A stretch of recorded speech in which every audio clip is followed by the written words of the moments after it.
অবরুদ্ধ গাজায় ইসরায়েলি বাহিনীর আগ্রাসনের প্রতিবাদে এবং ফিলিস্তিনিদের প্রতি সংহতি জানিয়ে দেশজুড়ে বিক্ষোভ মিছিল ও ক্লাস পরীক্ষা বর্জন কর্মসূচি পালিত হচ্ছে। আজ সোমবার 7 এপ্রিল বেলা 11:30টার দিকে গুলশান মার্কিন দূতাবাস এলাকায় মিছিল বের করে একদল তরুণ। সকাল থেকে মার্কিন দূতাবাসের সামনে অবস্থান নিয়েছেন সেনা সদস্যরা। সরেজমিনে দেখা যায় তারা এক প্রকার মানব প্রাচীর তৈরি করে রেখেছেন।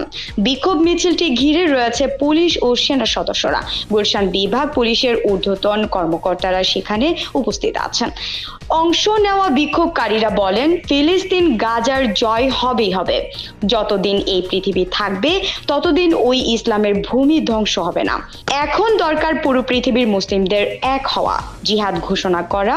সেটারই প্রথম ধাপ পুরো বিশ্বে এই বিক্ষোভ মিছিল।